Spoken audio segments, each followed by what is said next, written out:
success actually means you are offering something that matches what is needed by the person or the organization in front of you. This is success, really. It's just matching, offering, and needs.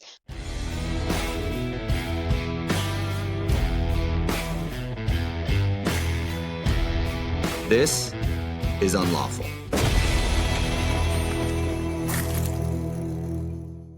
I could talk about what you do all the time, and you have your hands so deep in this stuff that it's really interesting to get your perspectives on it. And frankly, it makes me feel a little bit better, but I still want to know more about you. So what's your unlawful moment? My unlawful moment. So I think I will tell you my unlawful moments in 3 steps, closing with an epilogue. All right. I look forward to it. Let's hear it. So step 1, I'm born and raised in São Paulo, Brazil, a city with between 15 and 22 million people, depending on how you count it, where there is a lot of poverty, a lot of it just outside your doorstep. So from a very early age, I really realized how privileged I was and still am, just to have a roof over your head and food at the table. That's more than actually millions of people in the world. And that is something that I was confronted with every single day. And that does something to you, or at least did something to me, in the sense that whenever I had an opportunity, I would really grab it with both hands, because I knew this is a privilege. Not everybody gets this, and I'm getting this, and I'm going to make the most out of it. So I was always a very hardworking person, straight A student. I studied in one of the best law schools in Latin America, and then never had to fight for a job position. Quite the opposite. People would just come to me and I got to pay. So that's chapter 1. It was really easy to just do whatever I wanted. I call that the path of least resistance, for sure. Yes, the path of least resistance. That's well put. Then step 2, I decided to come to Europe to study. First, I did a year in Lyon. I was an exchange student, but ended up meeting my husband at the very first week, who's from Germany. So after a lot of back and forth, he came with me to São Paulo. Then we went together to Paris. We settled in Paris because that was the midway, and I didn't speak German at the time. And in Paris, I did a master's at the Sorbonne.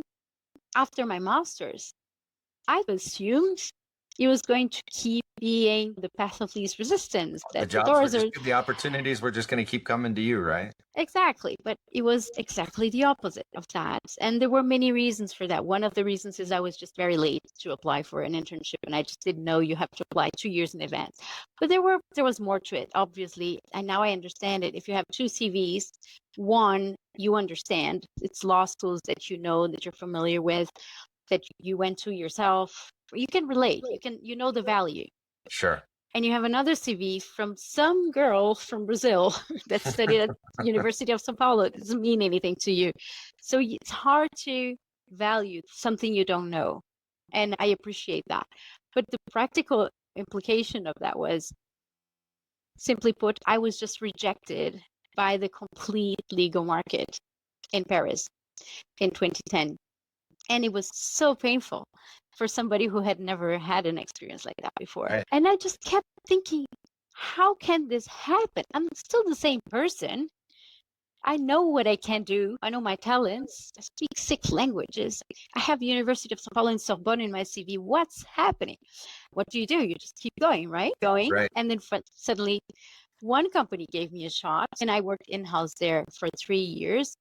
Again, really grabbed it, made the most out of it, ended up doing a bunch of really interesting stuff, including litigation. And I don't know if you've litigated before a French judge before, but they can be so harsh. You have to be ultra prepared and ready to get hit in the head a lot. So it was great training for life, but I was making very little money. I was living in a very small apartment, very far away from everything. So life wasn't particularly easy, I would say.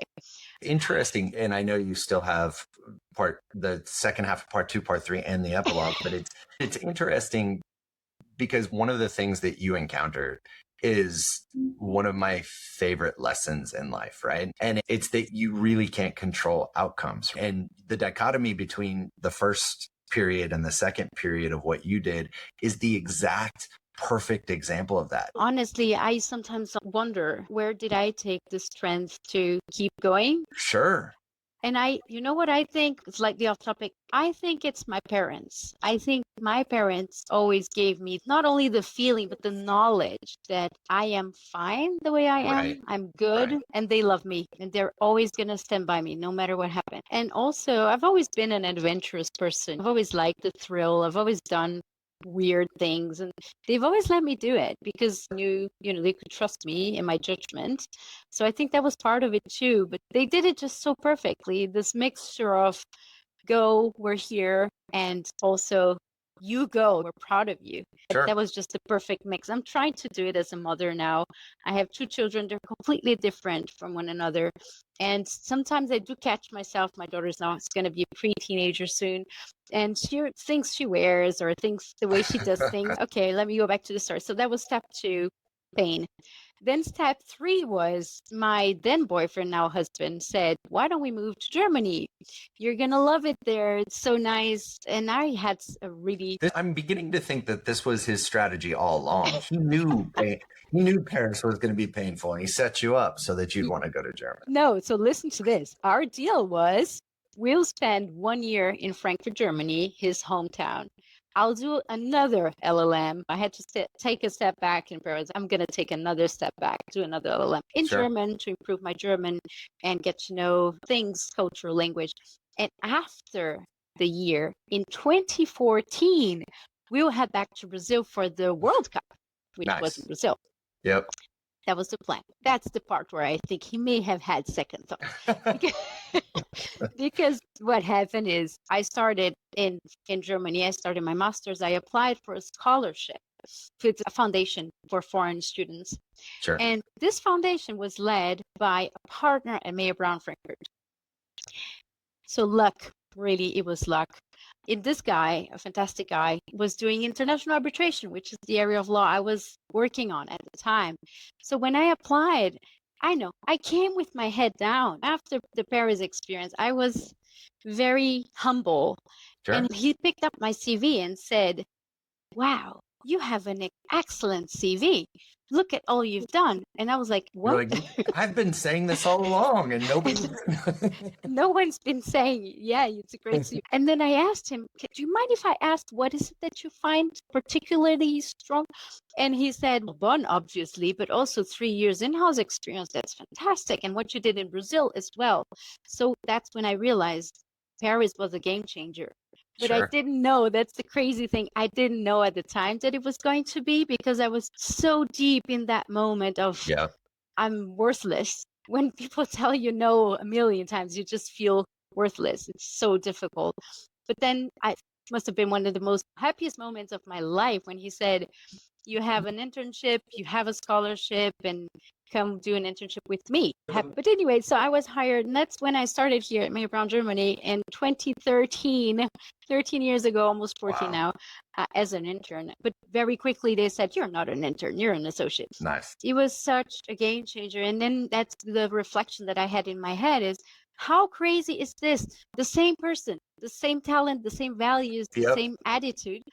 I am top, then I'm nothing, and then I'm top again. It's just crazy. So here's the thing. Success actually means you are offering something that matches what is needed by the person or the organization in front of you. This is success, really. It's just matching, offering, and needs. So I was just talking to one of my mentees yesterday, and she was saying, oh, I didn't get a raise. I'm a little bummed. I wish I had more. I don't think they're recognizing my value. Sure. And I told her that. I said, well, that might be it. That might be that what you're offering is not what they need or what they think they need right now.